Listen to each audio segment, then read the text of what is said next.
Hi, I'm Chris with Verkerk's Urban Homesteading and Beekeeping, and today we're back in my workshop. I just got done showing you how I do the frames for foundationless frames, and now I wanted to show you a little something that's important to bees too, and that's how they get water. This spring we had a problem with our bees going into our hot tub. The reason why is we're coming out of winter and into spring, those 45, 50 degree days. They found a warm source of water and they were going right for it, and I didn't have any other sources of water for them.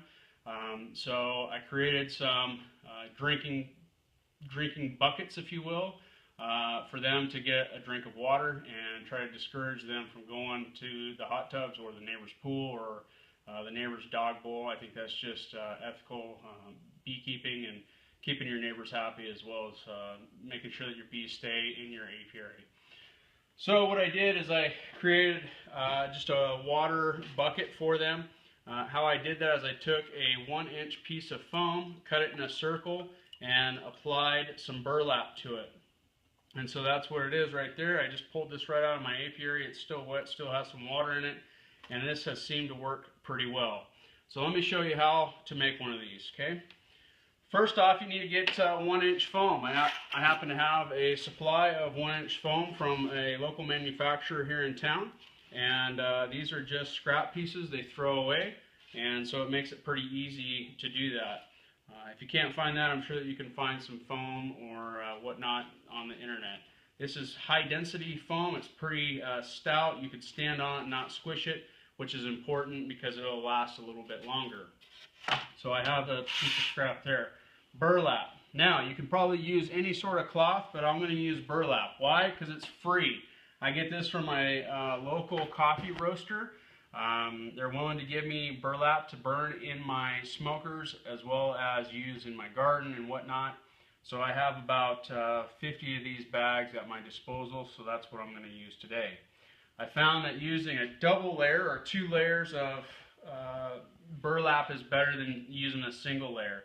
It just absorbs up the water a little bit better, and it allows the bees a good landing source, and it soaks up plenty of water up top throughout the whole day. Okay, so why do we want to use a float in a bucket? Well, the other day, this float actually, we had some high winds, about 50-mile-an-hour winds here, and the float blew out of the bucket, and I left this in here, and as you can see, the bees are attracted to the water, and they will fly right in the bucket and they will drown. So they need some sort of landing pad in the bucket for them to land on and drink the water. This provides that landing pad for them, and I have yet to have casualties with this when it's placed in here properly. Now, one thing that I did with this particular bucket is that I've made the landing pad too big. It only fits in the top portion of the bucket, and as you go down in the bucket, as the water seeps down in the bucket, it gets narrower and narrower. And I'll show you next how to overcome that. So let's get started. I'm going to take our piece of foam right here, 1-inch, 3-pound high-density foam. And what we're going to do is we're going to measure the bottom of the bucket, not the top of the bucket. Now this is pretty simple to do. You can just set your bucket right on here, and you can use a felt tip marker, and you can go around the edge of it. Or what I like to do is just push down into the foam, and it'll make that ring for you. And it'll give you that score mark. Then you pull that away, and you can probably barely see this score mark right here along the bucket. And that's what we're going to use. Now what I want to do is I want to come in about 1 inch to ½ inch inside that, so that as this comes down, it'll actually go all the way down to the bottom of the bucket. So I'm just using a compass here, and I'll come in, and I'm just going to mark along this circle.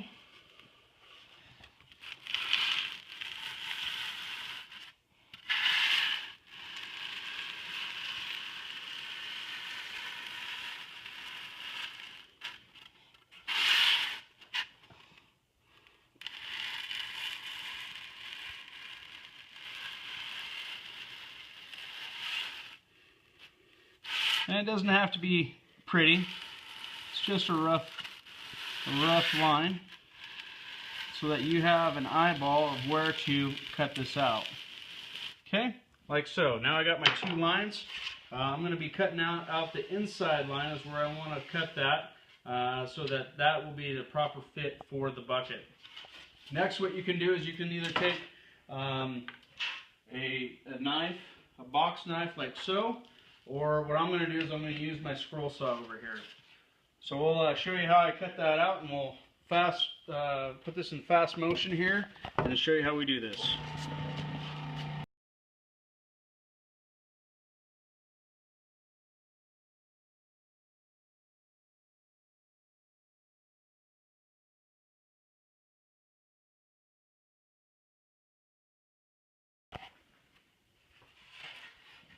Okay, so we got that cut out. We're just going to push that all the way through. And like I said, it doesn't have to be pretty, right? It's just a float. So the next thing that we need to do is we need to come over here. And the sack is double thickness. And what I'm going to do is I'm just going to use a pair of scissors, and I'm just going to cut out around this a couple inches on the outside of it. I'm just going to freehand this. I don't need to mark it. And to make this easier, we'll start here on the edge. Basically what I'm trying to do is to get that to overlap all the way around, and then we'll staple it.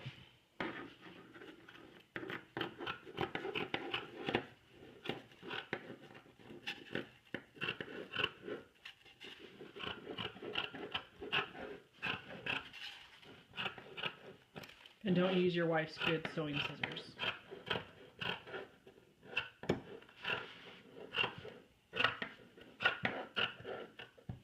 Now you want it enough to overlap so that it gets down into the bucket, and that's what actually wicks the water up into the top surface. Okay? So just a rough cut like so. Okay, the next thing that we need to do is take your stapler, and we're just going to come in here like so, and we're just going to staple this in here every so often. Again, it doesn't have to look pretty, it just has to be functional.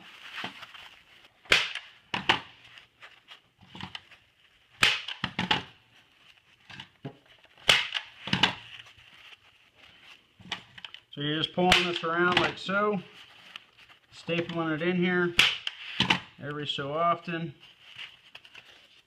And this material does stretch, so if you're a little short, you can stretch it. So like on this side, I got a little short, not a big deal. The biggest deal about this is that you have material on the underside. Again, that's what is going to be used to wick the water up to the top surface. Okay, now I just come in and I finish it up. Again, doesn't have to look pretty. Can you use a different cloth? Yeah, I think I talked about that a little bit earlier, but yes, you can use a cotton, you can use pretty much anything that you have, maybe an old t-shirt, old rags. Again, the reason why I use burlap is because it's readily available to me, and it's free, and I like free.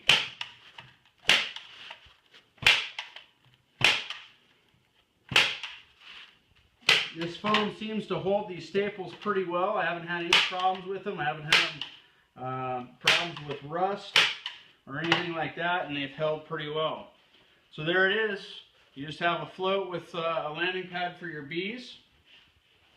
And then we'll show you what it looks like now. It's going to be much smaller than this one, but the nice thing about that is that as it goes down into the bottom, all the way down, it'll fit all the way down into the bottom. There's a little bit of room there, but that's not a problem. Having this space around here, you might catch a bee or two, but they're usually pretty good about landing on this pad to drink water from it, and I haven't had too many of them, even in my other buckets like this, drown, as long as you give them a large enough surface. So anyhow, that's how I water or provide water for my bees, and it's an excellent way of getting them fresh water. I change the bucket out about once a week to give them that fresh water, and they sure seem to like it, and it's really helped keep the bees out of our hot tub and the neighbor's dog watering bowl and pool and that sort of thing. So anyhow, I hope this helps. I'm Chris with Verkerk's Urban Homesteading and Beekeeping. I hope your apiary is doing well, and I thank you for watching.